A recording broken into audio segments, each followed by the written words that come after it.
following takes place between 9 a.m. and 10 a.m. Events occur in real time.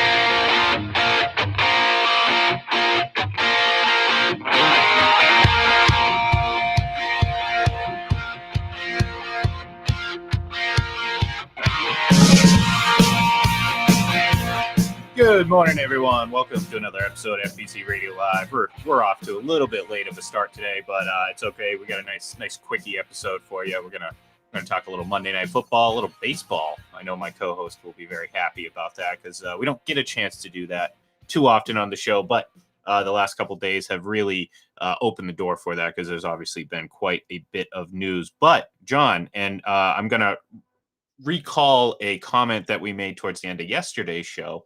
Or maybe it was, I think it was me. I maybe it was off the air. Maybe I'm misremembering correctly. I'm actually quite certain now, looking at the camera, that I'm wearing the exact same shirt that I was yesterday. So I apologized. Okay. I apologize for my disheveled nature at the moment, but I'm pretty sure yesterday said the comment, maybe Washington is just a pretty good team. You know, all of a sudden, we came into this season expecting, last year they finished the year as one of the better defenses, especially pass defense. They were really, really good. They had a lot of talent on the defensive line. Obviously they made the playoffs and gave a valiant effort against the Bucks, and that was that. Well, slow start this year. We kind of think, okay, maybe that was just a mirage. Maybe that was just a little blip, but they're starting to play some pretty good football again, and they've beaten some pretty good teams. I know, people were chuckling that the Bucks lost to Washington, but in hindsight, maybe Washington just playing some pretty good football. Then again, Seattle is not quite the litmus test it once was. So. Yeah, I mean, you look at Washington, and they had some close losses too. I remember when they played Green Bay; it was a 24-14 game, and they had some turnovers in the red zone. And if they had converted those into at least field goals or a touchdown, they may have been able to upset the Packers in Green Bay. So they played that game pretty tough. Maybe they're just a good matchup against Tampa Bay. Jack Del Rio was the defensive coordinator with Denver when Denver was really good, and gave Brady some problems. And again, we remember the 15 AFC Championship game when I think Brady was throwing to me, you, and your neighbor. I mean, there was just no one out there to help him. But yeah, sometimes certain coaches have a decent matchup against a certain offense, and then more times than not, Brady has the advantage over the defensive coordinator, which he just rips apart. But yeah, I mean, so they're playing pretty good football. Now they're only a couple games behind Dallas, and they still have 2 games against Dallas this year. So that division, which looked like it was over a couple of weeks ago, it looked, now it may be up for grabs. I'm pretty sure, and I'm going to pull this up. Maybe this was Photoshop, and maybe it wasn't, but it looked like when they were making the Washington schedule, they kind of got through like the first 75% of it, and then realized, oh crap, we haven't scheduled any division games, because I'm pretty sure most of their last handful of games are all divisional games. So they have they play the Raiders, but then it's the Cowboys, Eagles, Giants. So yeah, whoever was making the schedule here clearly just forgot about Washington and figured that, hey, they need to play some division games, because their last divisional game was September 16th against the Giants, so they haven't played in division for 4 months, which is crazy. And so this it really is. Yeah, so this is setting up actually quite nicely for Washington, because they're playing their best football right now. And the Cowboys, the Cowboys are the Cowboys. I mean, they're the same team that they've been for the last 25 years. You know what I'm saying? Like, they offer some hope. You see some promise. You think this is the year they finally get over the hump. And then it's like, wait a minute, they're still the same Cowboys. They still, get in their own way. They still trip over their own feet. They still have games in which, as much as I love Dak Prescott, he goes MIA. And it's like, wait a minute, this is the same team that, again, hasn't got it to the NFC Championship game since 1995? 1995, that was the last time, and then they went to the Super Bowl and beat Pittsburgh. They haven't been that far since. Yeah, that's absurd, especially if you consider the amount of talent that they've had throughout the course of that stretch of period. And especially now, they're a good quality football team, but do you trust them? No, I don't either. And again, Giants and Eagles. I thought I trusted the Eagles going into this weekend. They looked again. Maybe it was the divisional matchup, but they did not look like the team I expected them to look like. I was like, you know what, Jalen Hurts is really starting to put this team, and then they just kind of fell backwards a little bit. So to me, That's pretty much the NFL, though, right? I mean, that's what yeah, we've seen this year. I mean, there's been the Patriots have been incredibly consistent, right? I mean, their worst loss was to New Orleans, and that was a one-score game late. So they've been in every game. Green Bay was a disaster week one. Since then, they've been really consistent. Tampa Bay's been consistent. Even their losses, I mean, they're not getting blown out. They're in the game, have a chance to win it late. So those have been consistent teams. It seems like the rest of the league. Look at Cincinnati. I mean, that is the craziest team, right? They blow out Pittsburgh twice. They blow out Baltimore, and then they lose to the Jets. And Tennessee, which looked like the best team in the conference 3 weeks ago, loses to the Jets earlier in the season. Then loses to Houston. Buffalo's supposed to be this juggernaut, and they lose to Jacksonville 9-6.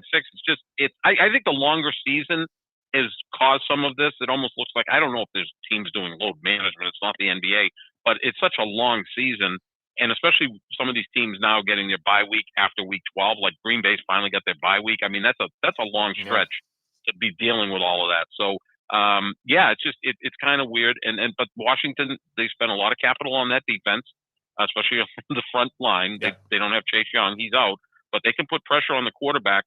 And I think I like Ron Rivera as a coach. I mean, he's not an elite coach, I don't think, but I think he's a guy that the players respect and play for, and that's half the battle, right? And it seems like they've never given up on the season. And I know Heineke's like your kind of quarterback. Like, he's not the most talented guy, but he seems to get the job done because he's he's kind of a winner and a tough guy and gets the most out of his ability. And he can actually move a little bit and run a little bit. So yeah, they could be a pain in the butt down the stretch, like you said, Ian. After this week, they got 5 straight division games, so it's kind of in their hands. Yeah. Oh, look, I mean, they go out and they win those games, or a majority of those games. They're going to win this division. I should have done a little bit better job maybe of pulling this up ahead of time, but I want to take a quick look at the NFC East standings, because again, I mean, even without those games, this division is always a wacky, like all these teams, no matter how good or bad they are, they're always in it somehow. So this isn't a unique season in the NFC, just in the sense that or in the NFC East, just in the sense that Washington all of a sudden has an opportunity. And look, they're second in the division at 5-6. So it's not like they're like trying to climb out of the bottom of the hole. And even if they were the New York Giants at 4-7, they're only 3 games behind Dallas. And again, when you have that many games within the division remaining, especially at the end of the season, all you have to do is play good then, and then all of a sudden you're in the playoffs. And all that matters. Point, that's all that matters at that point. So, do you realize in the NFC East, Ian, there's not been a repeat divisional champ since 2004? I mean, Philadelphia dominated the division in the early 2000s, and then they would lose in the NFC Championship game. Obviously, in 2004, they went to the Super Bowl, lost to the Patriots. There's not been a repeat champion in the NFC East since 2004. Washington's the defending champ, and they were sub 500 last year. So I still like Dallas's chances if they can get those receivers back. I think that will make Dak much more comfortable, and he'll be more productive. And they've got to get some of those guys like Randy Gregory back on defense to at least give them a middle of the road defense, not a poor defense. I still like them. They do have that 2-game lead, but again, it would not shock me if Washington, crashes the party and wins it for the second year in a row. They look pretty good. Yeah, I mean, look, of all the teams, I would trust them in combination with their coaching more than any other team in the division. And I think you'd agree with that, because I know you're not a big Mike McCarthy fan. So, when it comes to coaching edge, I think you would definitely probably give the edge to Ron Rivera. And look, the bottom line is they're just playing better football right now. I mean, Dallas is on a 2-game losing streak. Obviously, Washington's won 3 in a row. Just in the present, they are playing better football right now. And again, this could open up the door perfectly for a Washington team who, again, you get into the playoffs, you can with what they can do. Now, again, I do like Taylor Heineke. I understand his limit. I don't think he's a franchise quarterback. I don't think he's a guy who's going to bring you to a Super Bowl, but he's a guy who can step in, play well and have moments where he does look like an elite quarterback. Like he's capable of doing that, which again, it doesn't mean that they're not going to win a Super Bowl. They could, because they can win with a combination of defense and complementary offense. But you do need to have that offense in order to win. You can't just win based on defense. And I know people love to, say, oh, defense wins championships. No, it's the offense. Defense helps. And, the closest thing you can point to is 2015 when the Broncos won and Peyton Manning was really, really just almost just a figure on the field. He was, how people bring in wide receivers back a day or a game early just to be a decoy.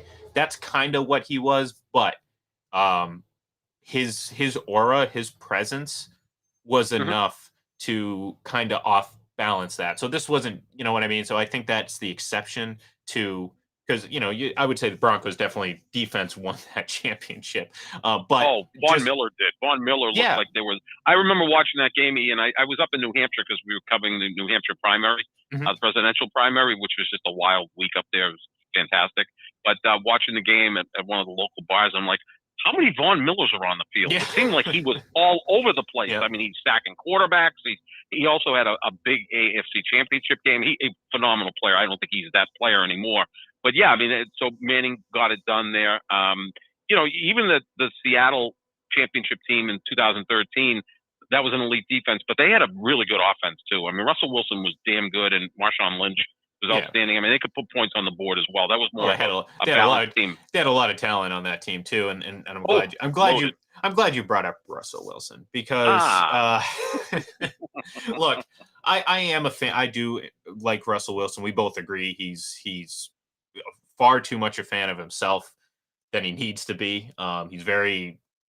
I don't even know what the right word is to describe, but I think misguided arrogance. Let's put it that way, because for it's whatever, kind of phony too, right? It's just yeah. I mean, I personally think he's just a big phony. I think, if I was going to create a list of the phoniest athletes in major sports now, him and LeBron James would certainly be in my top 5. But that's a conversation maybe for the off season where we can rank our phony athletes. Whereas Aaron Rodgers is an a-hole.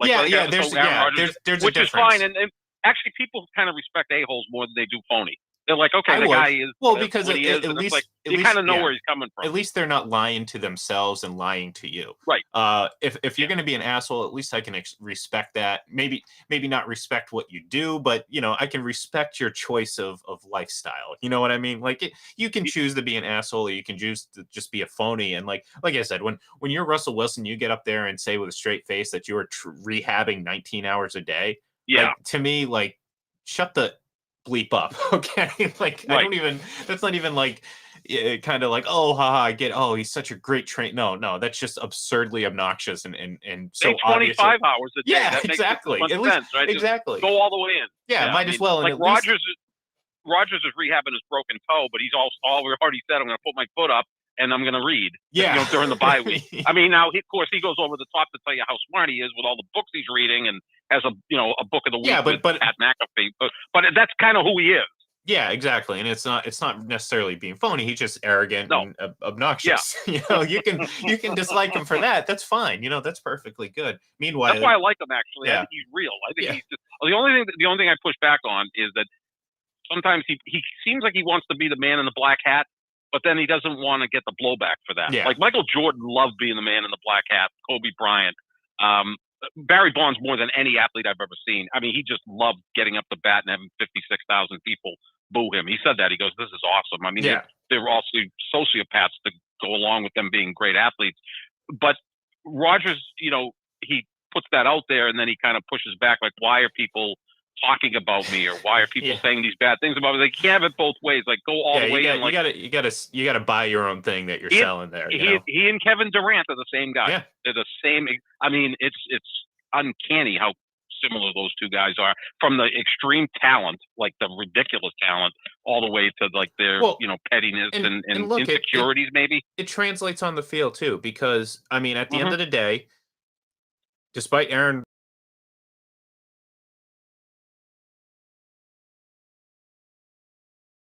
line, between being arrogant and confident, and I do think he crosses that sometimes because I think his arrogance is a little misguided sometimes. Because again, I keep going back to that press conference that you love, and I do enjoy because of it just it's great content for folks like us, who are in Who this says those business. things? I know. Yeah, Like, exactly. listeners going, But who at the says end of this? the This guy's day, gone off the rails. at the end of the day, you sit there and you're like, wait a minute, no, dude, like there's a certain amount of confidence you can have and be, very confident in what you can do, but that was just full on arrogance and really just with nothing to support it. So that's Well, that was kind of like, if you had three Super Bowls, then we're listening to that. You got one. You haven't been to one in 10 years, exactly. 11 years. And then the Pippen Jordan thing. Look, I love Aaron Rodgers. He's my favorite football player. I think he's a joy to watch, and I think he's an interesting guy, most interesting guy in the NFL. But don't compare yourself to Michael Jordan. The only guy playing football today that's in that conversation, who actually has accomplished more, is Tom Brady. And actually, Devontae Adams is probably closer to Scottie Pippen than Rodgers is to Jordan. Oh yeah, I would say so. And look, I mean, the reality of it is, and I know people push back on it because this is going to be a harder hurdle to jump on, but really, Michael Jordan is the Tom Brady of the NBA. I mean, I know it's semantics and I know it's a silly argument to have, but at this point, I mean, he's becoming, the reason Brady isn't the standard is because he's not universally liked outside of the football world. And you see this a lot because again, there's jealousies, there's, obviously issues with past fan bases or perceived cheating or whatever that have caused a lot of people to hate Tom Brady that aren't football players or even media people. I mean, we see your guy Nick Wright all the time. I mean, we see other people up here like trying to nitpick what he does. But then I see Kenny Moore, who spent a cup of coffee with the New England Patriots, defensive back for the Indianapolis Colts. He posts on Twitter yesterday, late last night. I'm going to read from it. Where do you find these people? I'm amazed at you. You should be working for the FBI. No, hey, look, they find me. They find you.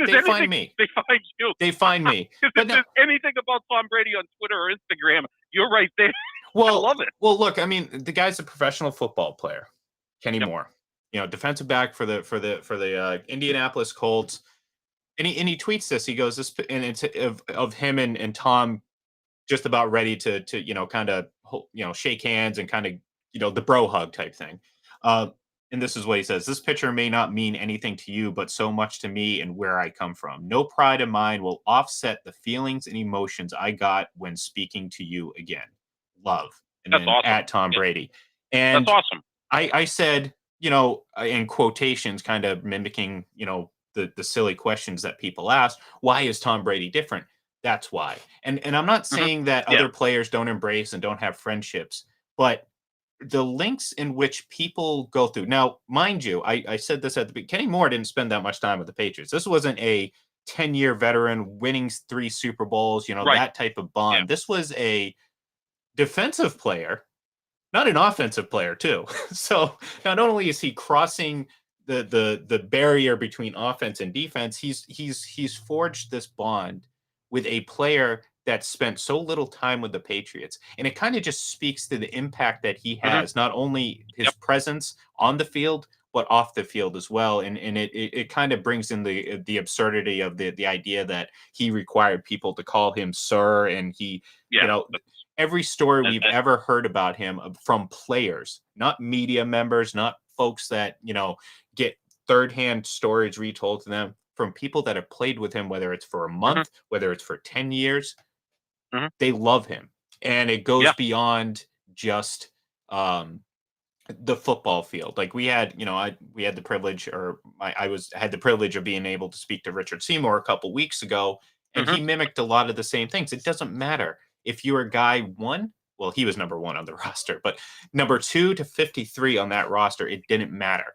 Or 53 to 63 with practice, it didn't matter, and it translates. And this is why he's a winner. This is why people play for him. This is why when you ask the Tampa Bay Buccaneers players last year after the Super Bowl, why'd they win?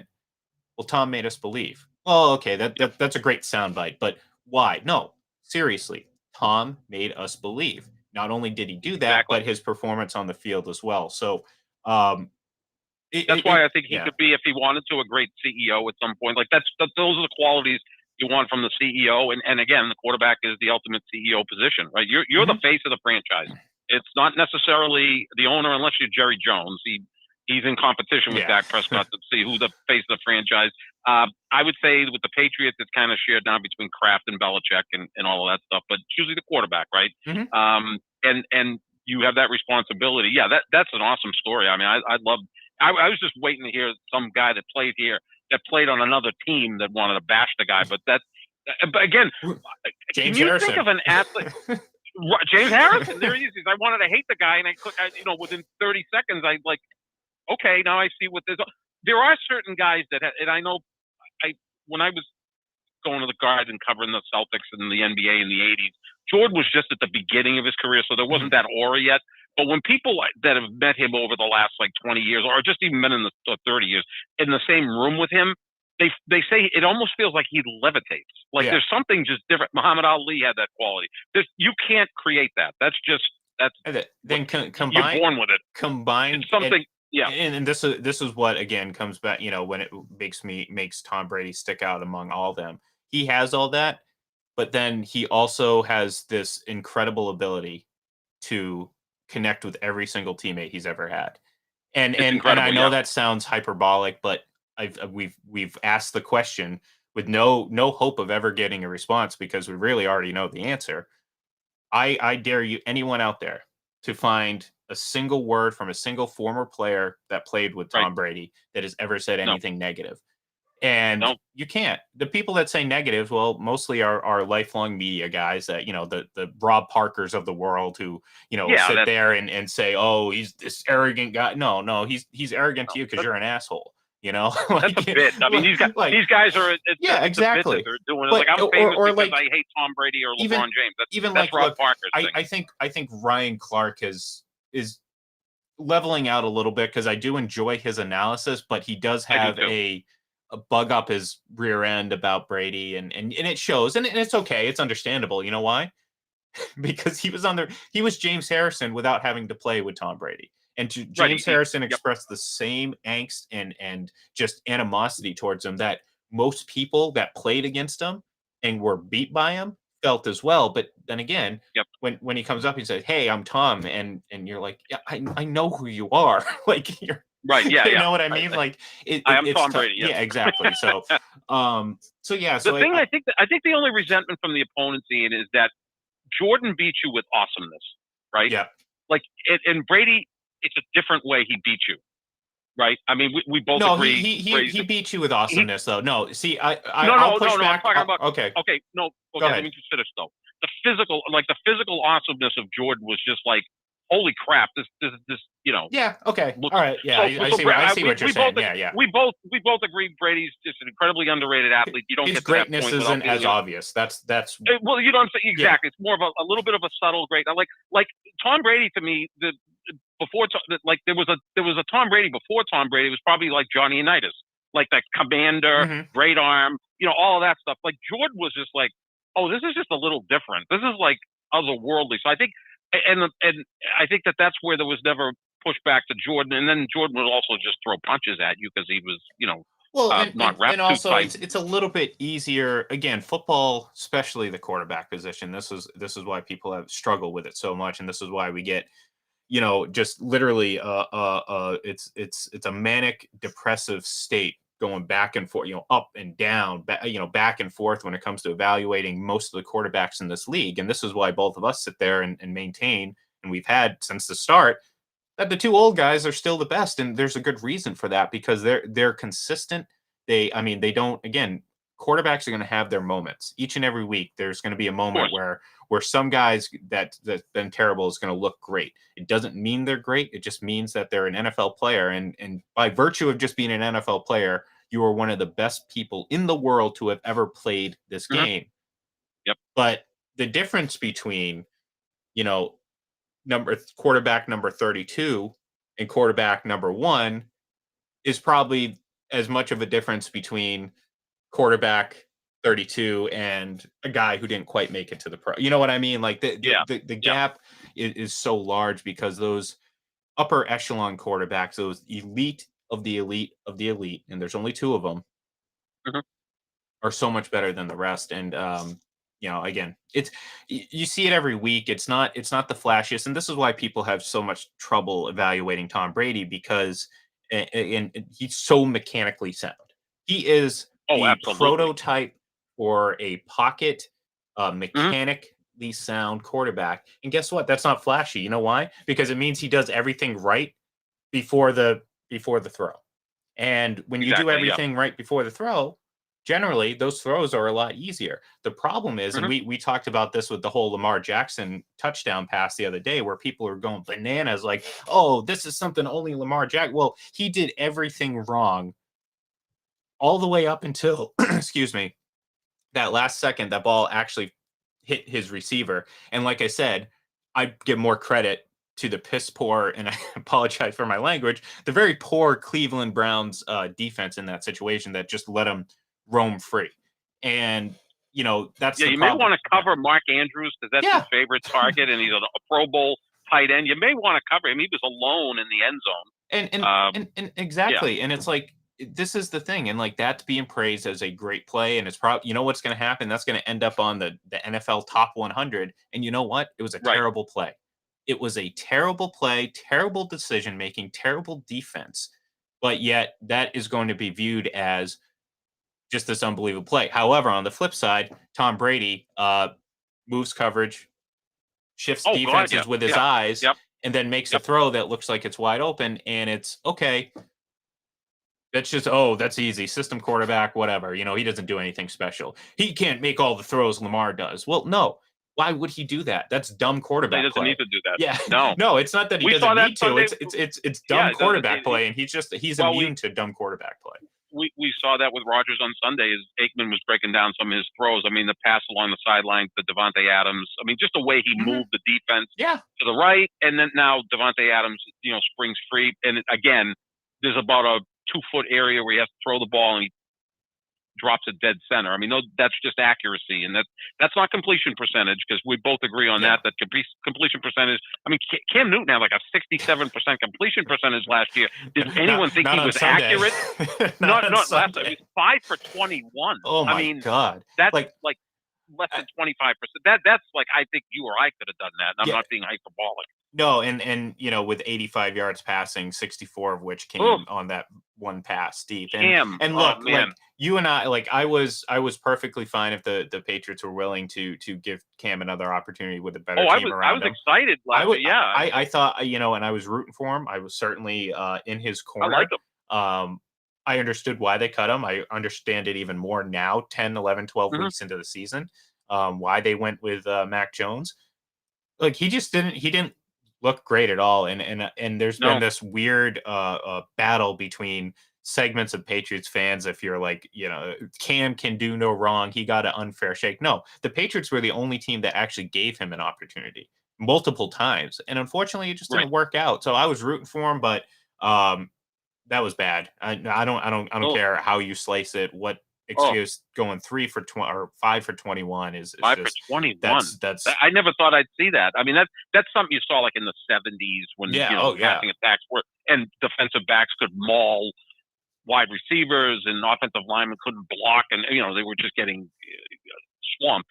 But yeah, so we see our two guys. In fact, I know normally on Tuesday, maybe we'll do tomorrow if we don't have time today, but we do our top 5 quarterbacks. I did like the first 2, and I can't really come up with 3 other ones. It, I it's mean, it, we'll do it, but it's like it's almost like like there's 5 best actor mhm. nominations, and it's like, okay, Daniel Day-Lewis and Jack Nicholson, and then who are the other 3 guys that are going to get nominated? And that actually happened for Gangs in and New York and About Schmidt, and and, neither one and a won, lot of which was people a surprise. will sit there and say, "Oh, well, what about Patrick Mahomes?" I'm like, look, if he's playing better, but He's in there. I'd put him in he's there. Yeah. I put him in, but again, the problem is people's short memory. So people will sit there and say, like, "Oh, this, that." Like, look, he's still leading the league in turnover worthy throws. He hasn't strung together a few games in a row where he Hmm. looks like he's purely elite. I mean, to me, I still see the same guy. And like, I saw someone make a comment like, "Oh, deep down, if you're being honest, that the Patriots or Ravens definitely don't want to see the Chiefs." And I'm sitting here thinking, I'm like, if I'm the Patriots, I'm like, good God, I want to see the Chiefs. You kidding me? That is a team Yeah. that the Patriots and Belichick could absolutely shut down because they've done it before in the past. And even last year, they competed, and we can get into a discussion about whether or not N'Keal Harry was in or out. I mean, he was in, but he was ruled out, thus changing the landscape of that game and the outcome of that game. But here's the thing: road away doesn't matter to me. The Patriots would beat the Chiefs because I can guarantee you, because we've seen it just about every matchup that they have. Patrick Mahomes is turning the ball over at least twice, maybe 3 times. I mean, the way this defense is playing and their ability to make turnovers and create turnovers, that might be the most comfortable matchup against the Chiefs I've ever watched in my Yeah. life. I don't think the Patriots have to fear anyone at this point, especially the way they're playing. I mean, this 6-game stretch is as good a 6-game stretch as they've ever had. In fact, I think in terms of point differentials, right on par with a 6-game winning streak in 2010 and a 6-game winning streak in 2007. Real quick, that's pretty impressive. There was 2 separate, and I saw that graphic, and it just really speaks to how incredible 2007 was. There was 2 separate streaks of 100 and outscoring their opponents by over 145. That's crazy. In that one season. That's absurd. That's just absurd. But it was a joke. But to your point, this Patriots team is right in that mix. So it's like, this current version of it. So it's hard not to believe in this team because they're doing it on every level at every area of the football field. This isn't a team that is really good in one area and then looks like they're vulnerable others. We've talked about that with some of the better teams in the NFC. They all seem to have one real fatal flaw almost. The Patriots really don't, and at least it's not obvious. I mean, it may be there. Yet. I wonder if this is again, how can they play from behind with the rookie quarterback? And I think that's something that we haven't seen yet. I mean, in 2001, we saw that with Brady. Like I still think the biggest win of that year. Had that much opportunity though, so it's not necessarily. Well, that's what I mean. Yeah, that's what I mean. So I mean, he kind of had it against Dallas, and he did throw pick 6, then he followed up with a touchdown pass. So that's a. I mean, but he's a rookie. Like we haven't seen that opportunity. Brady did that. I think we both agree that win over San Diego when the Patriots were 1-3 and trailing by 10 with 7 minutes left in the fourth quarter was the biggest regular season win of that season. Because if they lose that game to San Diego, they're 1-4. And now, getting out of 1-4 is a lot more difficult than getting out of 2-3. And at that point, I think everyone was like, okay, this guy's pretty good. Like you could trust him down 10 against a good team that he's going to come back and win the game. And he did in overtime, which, he only done that like 35 more times. Just a couple more times. Yeah, it was at that point. It's like, I mean, like Sunday, watching Sunday's game, I'm like, it's tied. There's 3.5 minutes left. Tampa Bay's definitely scoring here, and they'll probably leave no time on the clock. And that's probably the only reason he was probably upset after the game that he left some time on the clock with that. But so we saw that. But now we'll see if Mac can do that. And again, maybe you don't want to have him do that if you're up. What's the difference if you're up 24 points? Who cares? Exactly. That's like saying I want to see how a guy reacts to throwing a pick 6. Well, don't throw a pick 6. Don't be Matt Stafford, who's thrown a pick 6 in 3 straight games. And yet Skip Bayless said he outplayed Aaron Rodgers Sunday. I'm just like, Skip is like, well, he was better than Rodgers on Sunday. I'm like, okay, what game were you watching? Yeah, that's absurd. Look at this great catch by Devontae Adams. Yeah, the ball that hit him squarely in the hands like a pillow. My uncle needs a talking to, and as long as it doesn't screw up my inheritance, I'd be willing to do that. No, be nice to Skip. He's got the long lost Uncle Skip. He's making 6.5 big ones a year. I don't think he spends a lot of it. So keep nice on Skip, but he comes up with things like that. But again, that's why he makes $6.5 million a year. We're talking about him for no apparent reason. Hey, it's all right. At the end of the day, it's either going to be. We're happy. I get more and more. The more and more we get to it, and the more the season goes on, it's like this is going to end up being a Bucks and Patriots Super Bowl, isn't it? Just because like the NFL is cruel. Packers Patriots.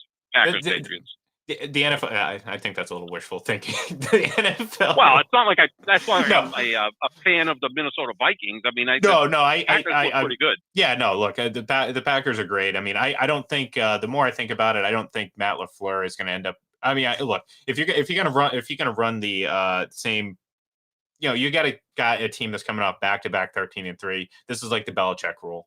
Like, I mean, you don't win Coach of the Year if you meet your expectations. You know what I mean? Yeah. Like, so I know he's getting a little bit of push for it.